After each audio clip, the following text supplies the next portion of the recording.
आज है 27 नवंबर and result आए हैं पेटीएम के, यानी Q2 के नंबर। पेटीएम वैसे ही खबरों में बना हुआ है, ट्रेंडिंग बना हुआ है। पहले तो अपनी लिस्टिंग के लिए एक डिस्काउंटेड लिस्टिंग के वजह से, उसके बाद फॉल के वजह से, अपने शार्प फॉल के वजह से, और उसके बाद जो खबरों में बना था एक अच्छे अपमूव के वजह से, यानी 3 दिन की अगर बात करें पेटीएम में 36% का अपमूव आया था 3 दिन में। उसके बाद जो अभी इसमें खबरों में बना हुआ है, जिस चीज़ के वजह से आप सभी को बताने की कोशिश करें, इसके क्वार्टरली रिजल्ट समझने की कोशिश करते हैं, इसके रिजल्ट कैसे हैं।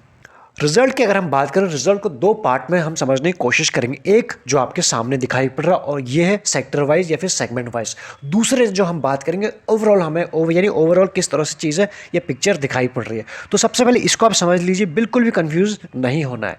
यहाँ पर देखने की कोशिश करिए, ये है क्वार्टरली, या इससे आगे क्वार्टरली का रिजल्ट और इससे आगे हाफ ईयरली का, और उसके बाद हम जो दूसरे पार्ट देखेंगे ओवरऑल देखने की कोशिश करेंगे कि क्या क्या चीज़ें यहाँ पे इंप्रूव हुई है, क्या कहाँ कहाँ पे डिप दिखाई पड़ रही है।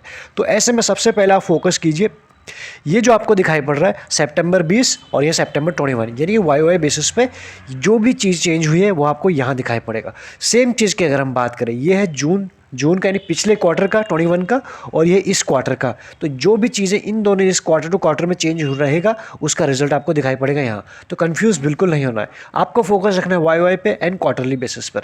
यहाँ देखने की कोशिश करें पेटीएम एंड फाइनेंशियल सर्विसेज से, इनमें जो चेंज हुआ है इनके वाई बेसिस पर, उसमें आपको 69% का जंप दिखाई पड़ रहा है।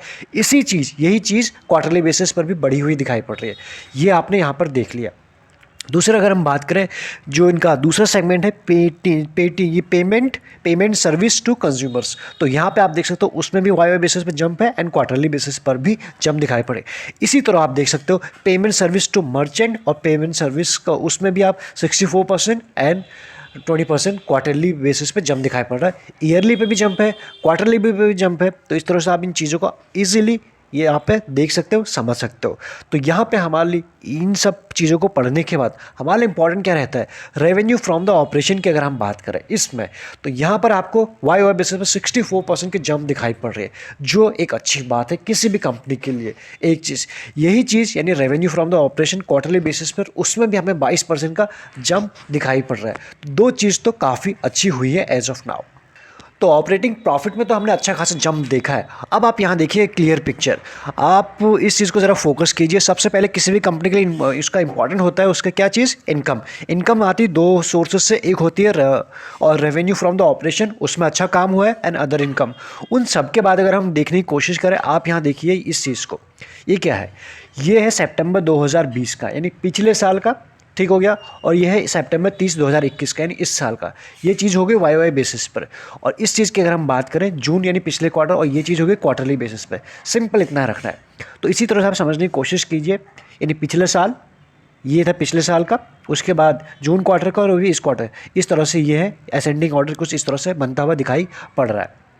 अब यहाँ देखने की कोशिश करते हैं, एक सेकेंड, पेटीएम की रेवेन्यू किस तरह से बढ़ रही है ज़रा आप यहाँ देखिए, फोकस कीजिएगा।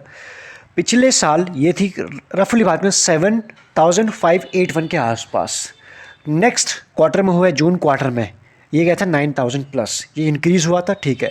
इस क्वार्टर में हो चुका है 11 प्लस। तो कुल मिला के क्वार्टरली बेसिस पर भी और इसके ईयरली बेसिस पर भी हमें इसके टोटल इनकम में बढ़त दिखाई पड़ रही है, जो हमारे लिए एक अच्छी बात है। इसके बाद अगर ये बढ़े हैं तो उसके बाद कंपनी के लिए कुछ खर्चे भी होते हैं, और खर्चे क्या क्या है आप यहाँ देख सकते हो। सारी चीज़ें आप इजीली यहाँ लिस्ट को पढ़ सकते हो।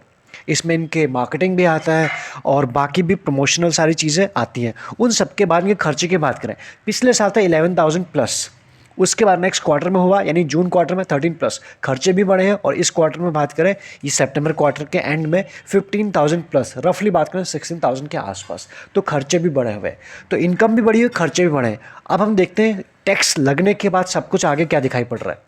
सब कुछ होने के बाद, खर्चे के हमने देख लिए, इनकम देख लिया, उसके ऊपर टैक्स वैक्स लगने के बाद ये, और जो एक्सेप्शनल आइटम होता है उनको हटाने के बाद, इस कंपनी के जो प्रॉफिट रहा है, जो लॉस रहा है, वो आपके सामने यहाँ दिखाई पड़ रहा है। ये जो चीज़ है, दिस लाइन की अगर हम बात करें, ये है इसके लॉसेस। प्रॉफिट बिल्कुल भी नहीं है। आप जानते हैं जब इसकी आईपीओ आया था तब आपने अच्छे से इसको समझा होगा कि इस कंपनी ने अभी तक प्रॉफिट नहीं कमाया है, क्योंकि इनका जो एज ऑफ नाउ भी फोकस बना हुआ है वो है कम्प्लीटली मार्केट शेयर के ऊपर। तो आप देखेंगे पिछले साल सितंबर में था -4,367 के आसपास का लॉस, फिर हुआ था जून क्वार्टर में ये कुछ कम हुआ था, 3,819 के आसपास का लॉस हुआ था। अब बात करें इस बार का, सितंबर के क्वार्टर के एंड के बाद 4,735 के आसपास का लॉस हुआ है। दोनों पैरामीटर पे इस कंपनी का लॉस बढ़ा हुआ है, क्वार्टरली बेसिस पे एंड ईयरली बेसिस पे। तो यहाँ पे आप देख सकते हैं इसके पीछे का रीज़न भी है कि इसको लिस्टिंग गेन अच्छी क्यों नहीं मिली। एक तो रीज़न ये रहा, पहले से थोड़ा सा इसके ऊपर ये चीज़ें चल रही थी। अगर हम बात करें इसके ईपीएस क्या चल रहा है एज ऑफ नाउ, इस लॉस पोस्ट करने के बाद, यहाँ ज़रा आप देखने की कोशिश करें, मैं आपको बताऊँ यहाँ पर इस कंपनी का जो ईपीएस है, यहाँ देखने की कोशिश करें इस पैरामीटर पे, ये है बेसिक एंड डाइल्यूटेड। अगर हम फोकस करें डाइल्यूटेड के ऊपर तो पिछले साल की अगर हम बात करें तब भी -7 के आसपास था। नेक्स्ट क्वार्टर में यानी जून क्वार्टर में -6 के आसपास था। अभी ये वापस -8 के आसपास हो चुका है। ऐसे में अगर हम देखा जाए नंबर्स तो बिल्कुल इंप्रेसिव बिल्कुल नहीं दिखाई पड़ रहे। अगर कुछ अच्छा हुआ है इस कंपनी के लिए वो है इसके ऑपरेटिंग प्रॉफिट में एक अच्छा हमें जंप दिखाई पड़ा है, एक रिकवरी हुई है क्वार्टरली बेसिस में and quarterly basis and yearly basis पर भी। तो ऐसे में मार्केट तो वीक बना हुआ है। अब देखते हैं कि मंडे को जब मार्केट ओपन होता है इसके ऊपर कैसे रिएक्शन हमें मिलता है। अदरवाइज देखा जाए तो नंबर्स तो थोड़ा पुअर दिखाई पड़ रहे हैं, फिर चाहे हम क्वार्टरली पे देख लें या फिर ईयरली पे देख लें। सिर्फ ऑपरेटिंग प्रॉफिट को अगर छोड़ दें तो वहीं पे कुछ रिकवरी हमें दिखाई पड़े। ऐसे में हो सकता है जो रिसेंट में इसने टेस्ट किए हैं कुछ लेवल्स, वो लेवल्स भी हमें दिखाई पड़ सकते हैं। एग्जैक्टली सारी चीज़ें क्लियर हमें मंडे को क्लियर हो जाने वाली है। चलिए इस वीडियो में इतना ही। रेगुलर अपडेट के लिए आप चैनल को सब्सक्राइब कर सकते हैं एंड वीडियो को लाइक कर सकते हैं। Thank you so much.